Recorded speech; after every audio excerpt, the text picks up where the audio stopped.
的生命爆发生物灾害，为确定秩序，请大家主动签署拆。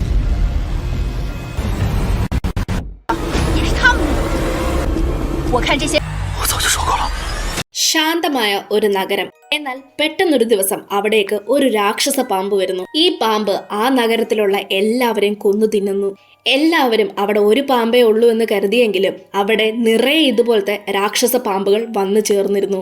ഈ പാമ്പുകളുടെ എല്ലാം പുറകിൽ ആരാണ്, ഇവറ്റകൾ എവിടെ നിന്നാണ് വരുന്നത്, ഇതിന്റെ കയ്യിൽ നിന്ന് എല്ലാവരും രക്ഷപ്പെട്ടോ ഇല്ലയോ എന്നീ കഥകൾ പറയുന്ന 2025 പുറത്തിറങ്ങിയ ചൈനീസ് ചിത്രമാണ് ഐലൻഡ് പൈത്തൺ. ഇനി കൂടുതൽ വലിച്ചു നീട്ടാതെ നമുക്ക് നേരെ കഥയിലേക്ക് കടക്കാം. ചിത്രത്തിന്റെ തുടക്കത്തിൽ സിയാങ് യാങ് സിറ്റിയാണ് കാണിക്കുന്നത്. ആളുകളെല്ലാം അങ്ങോട്ടും ഇങ്ങോട്ടും പേടിച്ചോടുകയാണ്. എന്തെന്ന് നോക്കിക്കഴിഞ്ഞാൽ ഒരു രാക്ഷസ പാമ്പ്.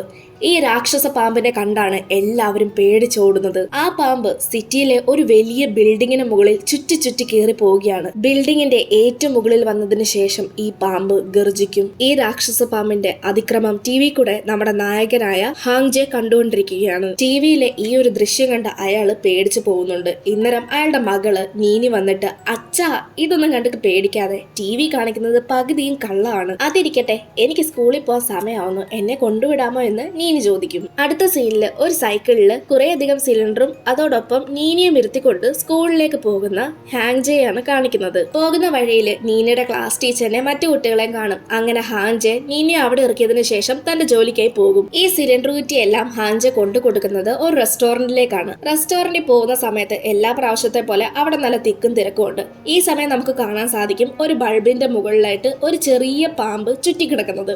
ഇവളാണ് ഈ റെസ്റ്റോറന്റ് ഓണറായ ജുനിനെ കണ്ട ഹാങ് ജെ അവളോട് എന്തോ സംസാരിക്കാനായിട്ട് നിൽക്കുകയാണ്. ഈ സമയമാണ് ആ ബൾബിൽ ഉണ്ടായിരുന്ന പാമ്പ് നിലത്തേക്ക് വീഴുന്നത് ഹാങ് ജെ കാണുന്നത്. പാമ്പിനെ കണ്ട ഹാങ് ജെ ജുന്നിനോട് ആ പാമ്പിനെ പറ്റിയുള്ള കാര്യം പറയുമെങ്കിലും ഇത് കേൾക്കുന്ന ജുന്ന്, എടാ മണ്ട, അത് പാമ്പൊന്നും അല്ല, പാമ്പിന്റെ വൈനാണ്, നീ വെറുതെ അത് കണ്ടിട്ട് എന്തിനാ പേടിക്കുന്നതെന്ന് പറഞ്ഞ് ഹാങ് ജെ അവിടെ നിന്ന് പറഞ്ഞയക്കും. വെളിയിലിറങ്ങിയ ഹാങ് ജെ തന്റെ സൈക്കിളും എടുത്ത് തിരിച്ചു പോകാൻ നേരത്ത് അവിടെ സീസയെ കാണും. സീസി ഹാങ് ജെയുടെ മൂത്ത മകളാണ്. ചുരുക്കം പറഞ്ഞ ഹാങ് ജെക്ക് 2 മക്കളാണ് ഉള്ളത്. അതിലെ ഇളയ മകളാണ് നീനി. ഹാങ് ജെ കണ്ട സീസയുടെ കൂട്ടുകാരെ, എടി ഇത് നിന്റെ അച്ഛനല്ലേ, അയാളെന്തു ഈ കോലത്തിൽ നിൽക്കുന്നത് എന്നൊക്കെ പറഞ്ഞ് സീസയെ കളിയാക്കും. സീസി വീട്ടിൽ നിന്ന് മാറിയാണ് നിൽക്കുന്നത്. അവൾക്ക് അവളുടെ അച്ഛന്റെ കൂടെ നിൽക്കാൻ തീരെ ഇഷ്ടമല്ല.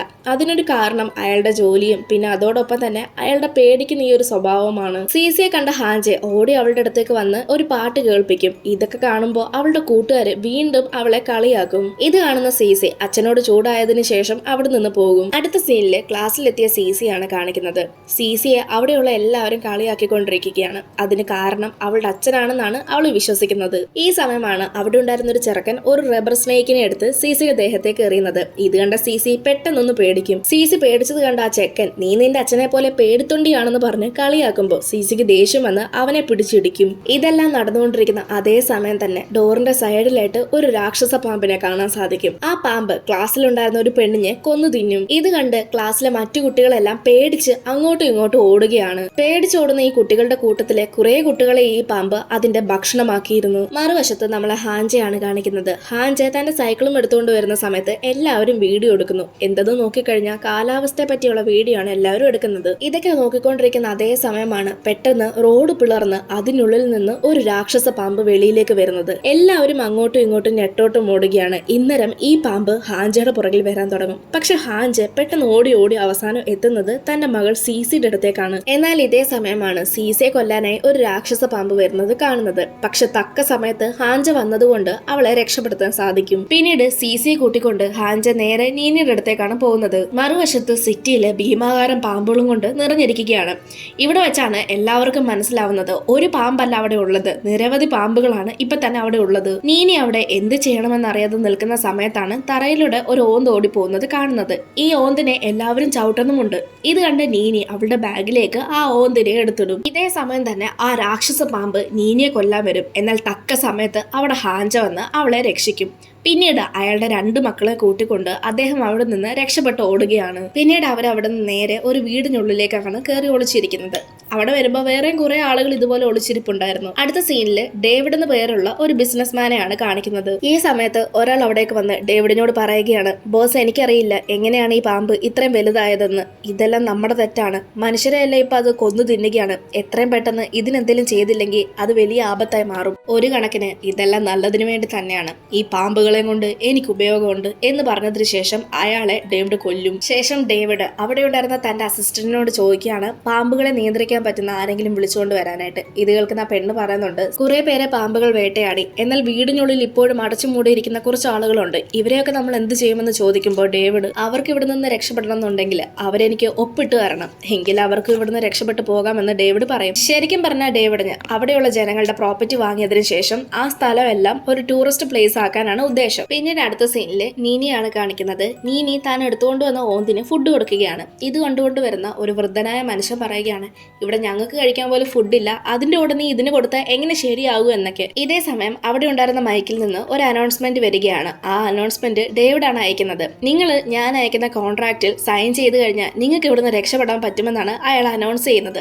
ശരിക്കും പറഞ്ഞാൽ അയാൾ പറഞ്ഞ ആ വീട് ഇതാണ്. അതായത് വീട്ടിൽ കുറെ പേര് അകപ്പെട്ട് കിടക്കുന്നു എന്ന് പറഞ്ഞില്ലേ, അത് ഈ വീട്ടിലുള്ളവരെ പറ്റിയാണ്. ഇത് കേൾക്കുന്ന ജുന്ന്, നമ്മൾ എന്തിനെ ഇയാളുടെ വാക്ക് കേട്ട് നമ്മുടെ വീട് ഉപേക്ഷിക്കണം, നമ്മൾ ജനിച്ചു വളർന്നതൊക്കെ ഇവിടെയാണ്, ഇവിടെയുള്ള ജനങ്ങളുടെ എല്ലാം വീടും സ്ഥലവും എല്ലാം അപഹരിച്ചതിന് ശേഷം അയാൾക്ക് ഇതൊരു ടൂറിസ്റ്റ് പ്ലേസ് ആക്കാനാണ് പ്ലാന്. നമ്മളും നമ്മളുടെ കുടുംബങ്ങളും കഷ്ടപ്പെട്ടുണ്ടാക്കിയതാണ് ഇതെല്ലാം. ഇതൊന്നും അയാൾക്ക് കൊടുക്കേണ്ട ഒരാവശ്യമില്ല. എനിക്ക് തോന്നുന്നത് ഈ പാമ്പുകളെ തന്നെ ഇങ്ങനെ ആക്കി വിട്ടത് ഇവന്മാരാണോ എന്ന് നല്ല സംശയമുണ്ട്. പിന്നീട് അടുത്ത സീനിൽ അവരെല്ലാരും വെളിയിലേക്ക് വന്ന് രക്ഷപ്പെട്ടു പോകാൻ ശ്രമിക്കുകയാണ്. എന്നാൽ വെളിയിലേക്ക് വരുന്ന സമയത്ത് അവിടെ വീണ്ടും ആ രാക്ഷസ പാമ്പ് എത്തിയിരുന്നു. മാത്രമല്ല വെളിയിലെ കുറെ അധികം സോൾജേഴ്സിനെ നമുക്ക് കാണാൻ സാധിക്കും. അവരെല്ലാവരും ഈ രാക്ഷസ പാമ്പിനെ നേരിട്ടുകൊണ്ടിരിക്കുകയാണ്. ഈ സോൾജേഴ്സിനെ ഒക്കെ ഏർപ്പാടാക്കിയത് ആ ഒരു ബിസിനസ്മാൻ ആണ്, അതായത് ഡേവിഡ് ആണ്. കാരണം ഡേവിഡിന് ഇത് ടൂറിസ്റ്റ് പ്ലേസ് ആക്കണമല്ലോ.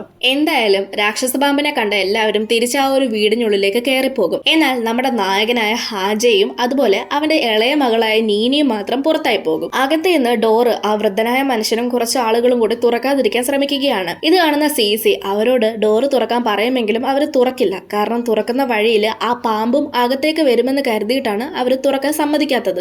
ഇതേ സമയം പുറത്തു നിൽക്കുന്ന ഹാൻജയും നീനിയും കൊല്ലാൻ വേണ്ടിയിട്ട് ആ ഒരു രാക്ഷസ പാമ്പ് അടുത്തേക്ക് വരും. പക്ഷെ എങ്ങനെയൊക്കെ ഹാൻജെ കുറെ നേരം അതിന്റെ അടുത്ത് പിടിച്ചു നിൽക്കും. എന്നാൽ ഒരു ഘട്ടത്തിൽ ഹാൻജെ ആ പാമ്പ് കൊല്ലാൻ വരുമ്പോ നീനി ഫയർ എക്സ്റ്റിംഗ്വിഷർ എടുത്തുകൊണ്ട് വന്ന് ആ പാമ്പിന്റെ മുഖത്തേക്ക് അടിക്കും. അത് കാരണം ആ പാമ്പിന് കണ്ണ് കാണാതെയാകും. അതായത് ഏതാനും നിമിഷങ്ങൾക്കേക്ക് കണ്ണ് കാണാതെയാകും. ഈ സമയം അവസരമാക്കി എടുത്തുകൊണ്ട് ഹാൻജയും നീനിയും ആ വീടിനുള്ളിലേക്ക് കയറും. പിന്നീട് വീണ്ടും അവിടെ ഉണ്ടായിരുന്ന മൈക്കിൽ നിന്ന് അനൗൺസ്മെന്റ് വരികയാണ്. അതായത് എത്രയും പെട്ടെന്ന് നിങ്ങൾ ആ കോൺട്രാക്റ്റിൽ സൈൻ ചെയ്തോ അത്രയും പെട്ടെന്ന് നിങ്ങൾക്ക് നിങ്ങളുടെ ജീവൻ രക്ഷിക്കാൻ സാധിക്കുമെന്നാണ് അതിൽ പറയുന്നത്. ഇനി അതല്ല, നിങ്ങൾ സൈൻ ചെയ്യാൻ താമസിക്കും തോറും നിങ്ങൾ ഓരോരുത്തരായി മരണപ്പെടുമെന്നും അയാൾ പറയുന്നുണ്ട്. ഇത് കേൾക്കുന്ന വയസ്സായ വ്യക്തി പറയുകയാണ്, ഏത് കമ്പനിക്ക് വേണ്ടിയാണോ ഞാൻ ജോലി ചെയ്തത് അതേ കമ്പനി തന്നെ ഇപ്പൊ ജനങ്ങളുടെ നാശത്തിന് വേണ്ടി നോക്കിയിരിക്കുകയാണ്. ഇനി ഇവിടുന്ന് എങ്ങനെ രക്ഷപ്പെട്ടു പോകുമെന്ന് ആലോചിച്ചിരിക്കുമ്പോഴാണ് അവർക്കൊരു ഐഡിയ കിട്ടുന്നത്. ഗ്രൗണ്ട് ഫ്ലോറിൽ കൂടെ നേരെ പോയി ഇറങ്ങിയാൽ മാത്രമേ പാമ്പിനെ പെട്ടെന്ന് അവരെ കാണാൻ സാധിക്കത്തുള്ളൂ. അതുകൊണ്ട് ടെറസിന്റെ മുകളിൽ പോയി കഴിഞ്ഞാൽ ഏതെങ്കിലും ഹെലികോപ്റ്ററിനെ കാണാൻ പറ്റും. അങ്ങനെ ഹെലികോപ്റ്ററിന്റെ സഹായത്തോടു കൂടി നമുക്ക് ഇവിടുന്ന് രക്ഷപ്പെടാമെന്നും പറയും. അങ്ങനെ അവര് പ്ലാൻ പ്രകാരം തന്നെ ടെറസിന്റെ മുകളിൽ പോയി ഹെലികോപ്റ്ററിന് നേരെ കൈ കാണിക്കും. ആ ഹെലികോപ്റ്റർ ഇവരെ രക്ഷിക്കാനും വരും. എന്നാൽ ആ സമയത്ത് ആ രാക്ഷസ പാമ്പ് അവിടെ വന്ന് ആ ഹെലികോപ്റ്ററിനെ നശിപ്പിക്കും. പിന്നീട് പാമ്പിന്റെ കണ്ണ് വെട്ടിച്ച് അവർ ആ ബിൽഡിങ്ങിന്റെ മുകളിൽ നിന്ന് ഒരു റോപ്പിന്റെ സഹായത്തോടെ താഴേക്ക് ഇറങ്ങും. എന്നിട്ട് ഒരു വാനിൽ കയറി പോകും. ആ വാൻ ഓടിച്ചത് ആ വയസ്സായ വ്യക്തിയായിരുന്നു. അങ്ങനെ അവരെ ഓടിച്ചോടിച്ച് പാമ്പിന്റെ അടുത്തുനിന്ന് രക്ഷപ്പെട്ട് ഒരു ശാന്തമായ സ്ഥലത്തേക്ക് എത്തും. പക്ഷെ അവിടെ എത്തുമ്പോഴേക്കും അവരുടെ വണ്ടിയിലെ പെട്രോൾ തീർന്നു പോകും. പെട്രോൾ തീർന്നു പോയതുകൊണ്ട് ഈ പാമ്പ് ഇനി അവരെ പെട്ടെന്ന് കണ്ടുപിടിക്കും. കാരണം അവർക്ക് മുൻപോട്ടോ പുറകോട്ടോ പോകാൻ സാധിക്കില്ലല്ലോ.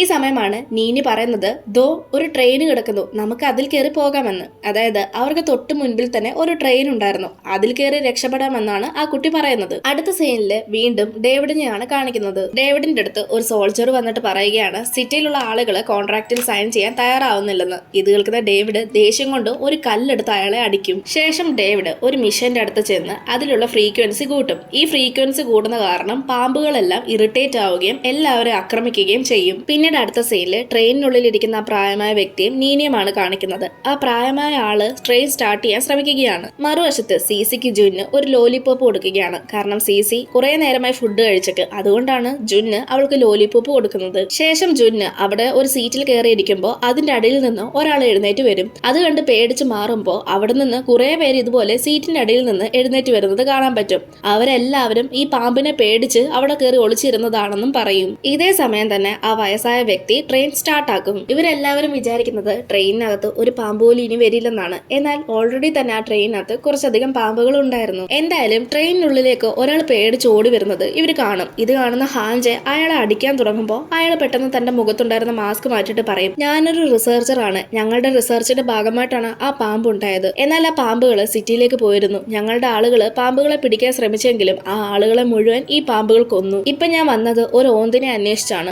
അതും ഈ റിസർച്ചിന്റെ ഭാഗമായിട്ടുള്ള ഒരു ഓന്താണ്. അതിനെ എത്രയും പെട്ടെന്ന് പിടിച്ചില്ലെങ്കിൽ ഈ പാമ്പിനെ പോലെ അതും വലിയ വലിയ അപകടങ്ങൾ ഉണ്ടാക്കും. എന്നിട്ട് അയാൾ തന്റെ കയ്യിലുള്ള ഒരു ഡിറ്റക്ടിംഗ് ടൂൾ എടുത്ത് നോക്കുന്ന സമയത്ത് ഓന്ത് തന്റെ അടുത്തേക്ക് വരുന്നത് പോലെ കാണിക്കും. പക്ഷെ അത് ശരിക്കും നീനിയായിരുന്നു. നീനിയുടെ അടുത്ത് അയാള് നിന്റെ കയ്യിൽ വല്ല ഓന്തിരിപ്പുണ്ടോ എന്ന് ചോദിക്കുമ്പോൾ അവള് തന്റെ ബാഗിലുള്ള ഓന്തിനെ കാണിക്കും. ഇത് കാണുന്ന എല്ലാവരും പേടിക്കും. ഇത് കാണുന്ന കൂട്ടത്തിൽ ഒരാള് ഇത്രയും ചെറിയ ഓന്ത് എങ്ങനെയാണ് വലുതാവുന്നത് എന്ന് ചോദിക്കുമ്പോൾ ആ ഒരു റിസർച്ചർ പറയും, ഈ പാമ്പുകളും ഇതുപോലെ ചെറുത് തന്നെ ആയിരുന്നു. ഇത് കണ്ട ട്രെയിനിലുണ്ടായിരുന്ന എല്ലാവരും ഓന്തിനെ പിടിച്ച് കൊല്ലാൻ നോക്കും. പക്ഷെ ഓന്തിരിക്കുന്നത് നീനയുടെ കയ്യിലാണല്ലോ. അപ്പൊ ഹാൻജെ നീനിയെയും ആ ഓന്തിനെയും സംരക്ഷിക്കാൻ നോക്കും. ഈ സമയം ട്രെയിനിലുണ്ടായിരുന്ന കൊച്ചു കൊച്ചു പാമ്പുകളെല്ലാം അവിടെ ഉണ്ടായിരുന്നവരെ ഒക്കെ കൊത്തും. മാത്രമല്ല കുറച്ച് നിമിഷങ്ങൾക്കുള്ളിൽ തന്നെ ആ രാക്ഷസ പാമ്പും ട്രെയിനിനുള്ളിലേക്ക് എത്തും. ഇത് കണ്ട എല്ലാവരും അടുത്ത ബോഗയിലേക്ക് പോയി അവിടുത്തെ ഡോർ ക്ലോസ് ആക്കും. എന്നാൽ നമ്മുടെ ഹാൻജയും അയാളുടെ മക്കളും മാത്രം ഈ പാമ്പുള്ള ബോഗയ്ക്കകത്ത് തന്നെ പെട്ടുപോകും. ഇത് കാണുന്ന ജുന്ന് അവരെ രക്ഷിക്കാൻ ശ്രമിക്കുന്നുണ്ടെങ്കിലും ബാക്കിയുള്ളവർ അതിന് സമ്മതിക്കില്ല. കാരണം അവരെ രക്ഷിക്കുന്ന സമയത്ത് ഈ പാമ്പ് അകത്തേക്ക് കയറുമെന്ന് കരുതിയിട്ടാണ് അവർ ഡോർ തുറക്കാൻ സമ്മതിക്കാത്തത്. എന്നാൽ ഈ സമയത്ത് ആ വയസ്സായ ആള് കയ്യിലൊരു കമ്പെടുത്ത് അതിൽ തുണി ചുറ്റി തീ കത്തിക്കും. എന്നിട്ട് അതൊരു തീപ്പന്തമാക്കിക്കൊണ്ട് അവരുടെ അടുത്തേക്ക് വരും.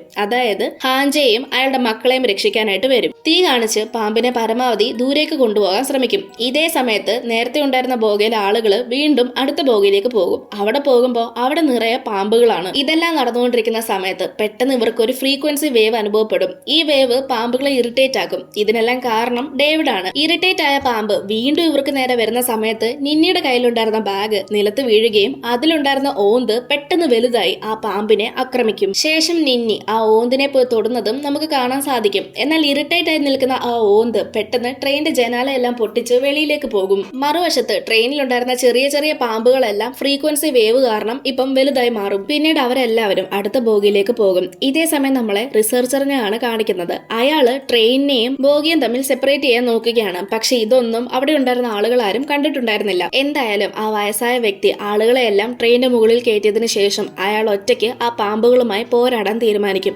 എന്നാൽ കുറെ പാമ്പുകളെ കൊന്നുമെങ്കിലും അവസാനം ആ പാമ്പ് അയാളെ കൊല്ലും. ഈ സമയമാണ് ഹാൻജ് ശ്രദ്ധിക്കുന്നത് അപ്പുറത്തെ ബോഗി താൻ നിൽക്കുന്ന ബോഗിയുമായിട്ട് സെപ്പറേറ്റ് ആവാൻ തുടങ്ങുകയാണ്. അതുകൊണ്ട് ഹാൻജ് പെട്ടെന്ന് നിന്നിയെ അപ്പുറത്തെ ബോഗിയിലേക്ക് എടുത്തെറിയും. എന്നാൽ സീസി പെട്ടെന്ന് ബോഗിൽ നിന്ന് താഴേക്ക് വീഴാൻ പോകും. ഈ സമയം ഹാൻജെ അവളെ രക്ഷിക്കും. രക്ഷിക്കുന്നതിന്റെ ഇടയിൽ ഹാൻജെ താഴേക്ക് വീഴാൻ പോകും. പക്ഷെ എങ്ങനെയൊക്കെ അയാളും രക്ഷപ്പെടും. അങ്ങനെ രക്ഷപ്പെട്ട അവരെല്ലാവരും ട്രെയിനിനുള്ളിലേക്ക് വരും. പിന്നീട് ഇതിനൊക്കെ കാരണക്കാരനായ ആ ഒരു റിസർച്ചറിനെ അവരെല്ലാവരും കൂടി അടിച്ച് ശരിപ്പെടുത്തും. മറുവശത്ത് ഡേവിഡിനെയും അയാളുടെ അസിസ്റ്റന്റിനെയുമാണ് കാണിക്കുന്നത്. ഡേവിഡിന്റെ അസിസ്റ്റന്റ് ഡേവിഡിനോട് പറയുകയാണ്, ആ ഒരു ഓന്ത് നമ്മുടെ കൺട്രോളിലല്ല ഇപ്പോൾ ഉള്ളത്, നമ്മൾ എന്തെങ്കിലും ചെയ്യണം എന്നൊക്കെയാണ് അവൾ പറയുന്നത്. അതായത് പാമ്പുകളൊക്കെ ഇവരുടെ കൺട്രോളിലാണ് ഉള്ളത്. എന്നാൽ ഈ ഓന്തിന് മാത്രം ആ ഒരു വേവ്സ് കൊണ്ടുള്ള ഇറിറ്റേഷൻ അല്ലാതെ ഇവരുടെ കൺട്രോളിലേക്ക് എത്താൻ സാധിക്കുന്നില്ല. എന്ന് വെച്ചാൽ ഈ ഓന്ത് എല്ലാം ചെയ്യുന്നത് അതിന്റെ ഇഷ്ടത്തിനാണ്. മാത്രമല്ല ട്രെയിൻ ഉപയോഗിച്ച് രക്ഷപ്പെട്ടു പോകാൻ ശ്രമിക്കുന്നവരെ എല്ലാവരെയും കൊന്നുകളയാനും ഡേവിഡ് അയാളുടെ ആളുകളോട് പറയുന്നതും നമുക്ക് കാണാൻ സാധിക്കും. റിസർച്ചറും ഡേവിഡിന്റെ ആളാണല്ലോ, അതുകൊണ്ട് ഡേവിഡ് ഈ പറഞ്ഞ കാര്യം റിസർച്ചറിനും അറിയാൻ സാധിക്കും. അപ്പൊ റിസർച്ചർ ഇക്കാര്യം ട്രെയിനിലുള്ളവരോട് പറയും. അതായത് ബോസ് നിങ്ങളെ ആരെയും വെറുതെ വിടില്ല, എന്നെ ഉൾപ്പെടെ. കാരണം അവർക്ക് മനസ്സിലായിരിക്കുന്നു നമ്മൾ ഈ ട്രെയിനിലാണ് ഉള്ളത് എന്ന്. ഇതേ സമയം പെട്ടെന്ന് ട്രെയിനിനുള്ളിലേക്ക് ഒരു വലിയ രാക്ഷസ പാമ്പ് വരും. ആ പാമ്പ് എല്ലാവരെയും തിന്നാൻ തുടങ്ങും. ഇത് കാണുന്ന ഹാൻജെ താൻ ഒറ്റയ്ക്ക് ആ പാമ്പിനെ നേരിടാമെന്ന് കരുതും. അതായത് തന്നെ സാക്രിഫൈസ് ചെയ്ത് തന്റെ മക്കളെയും ജുന്നിനെയും ഒക്കെ രക്ഷിക്കാമെന്ന് വിചാരിക്കും. എന്നാൽ ട്രെയിൻ നേരെ ഒരു ഗുഹയിലേക്ക് കയറുന്ന സമയത്ത് ഈ പാമ്പ് ആ ഗുഹയുടെ കല്ലിൽ പോയി ഇടിക്കുകയും പെട്ടെന്ന് ബോധം കെട്ട് വീഴുകയും ചെയ്യും. ഗുഹയ്ക്കുള്ളിൽ കയറിയതും ട്രെയിൻ നിൽക്കും. ഈ സമയത്ത് ഹാൻജയെ അന്വേഷിച്ച് നീനിയും സീസിയും അതുപോലെ ജുന്നും വരും. എന്നാൽ ഹാൻജയ്ക്ക് ഒന്നും സംഭവിച്ചിട്ടുണ്ടായിരുന്നില്ല. അവൻ ട്രെയിനിന്റെ അടിയിൽ നിന്ന് എഴുന്നേറ്റ് വരുന്നത് അവർ കാണും. പിന്നീട് അവർ അവിടെ നിന്ന് നേരെ പോകുന്നത് ഫോൺ അന്വേഷിച്ച് അവിടെ അടുത്തുണ്ടായിരുന്ന ഒരു ലാബിലേക്കാണ്.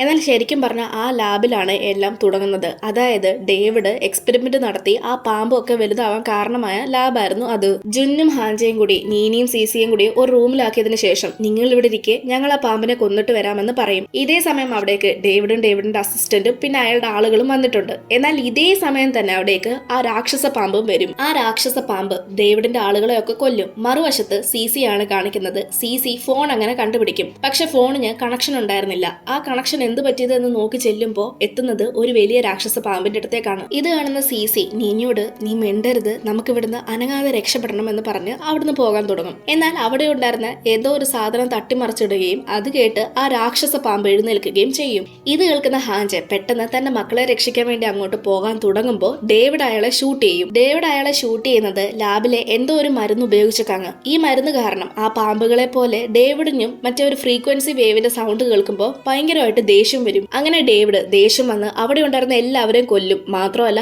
ആ പാമ്പിനെയും കൊല്ലാൻ നോക്കും. പക്ഷെ തന്റെ മക്കളെ കണ്ട അയാൾക്ക് തിരിച്ചറിയാൻ സാധിക്കുമായിരുന്നു. പിന്നീട് ഹാൻജെ തന്റെ മക്കളെ രണ്ടുപേരെയും പിന്നെ അതുപോലെ ജുന്നിനെയും കൊണ്ട് അവിടുന്ന് രക്ഷപ്പെടാൻ ശ്രമിക്കുമ്പോൾ ആ പാമ്പ് വീണ്ടും അവിടേക്ക് വരും. ഇത് കാണുന്ന ഹാൻജെ പാമ്പുകൾ അകത്തേക്ക് വരാതെ തടഞ്ഞ് അവരെ 3 പേരും അവിടുന്ന് വെളിയിലേക്ക് ഇറക്കും. ഈ സമയത്ത് ഡേവിഡും അയാളുടെ അസിസ്റ്റന്റും കൂടി ഇവരെ ആക്രമിക്കാനായിട്ട് വരും, അതായത് സിസിയും നീനിയും. എന്നാൽ ഈ സമയത്ത് ആ രാക്ഷസ പാമ്പ് വന്ന് അവരെ 2 പേരെയും കൊല്ലും. എന്നിട്ട് വീണ്ടും സിസിക്കും നീനിക്കും നേരെ വരും. എന്നാൽ തക്ക സമയത്ത് നീനി വളർത്തിക്കൊണ്ടിരുന്ന ആ ഒരു ഓന്ത് അവിടെ വന്ന് അവരെ രക്ഷിക്കും. ഇതേ സമയം ജുന്ന് ഒരു ഫയർ ഗൺ എടുത്തുകൊണ്ട് വന്ന് പാമ്പിന് നേരെ ഷൂട്ട് ചെയ്യും. അങ്ങനെ പാമ്പ് മരിക്കും. പക്ഷെ കൂട്ടത്തിൽ ആ ഓന്തിനും ഒരുപാട് പരിക്കുകൾ ഏറ്റിട്ടുണ്ടായിരുന്നു. അത് കാരണം അവസാനം ആ ഓന്തും മരണപ്പെടും.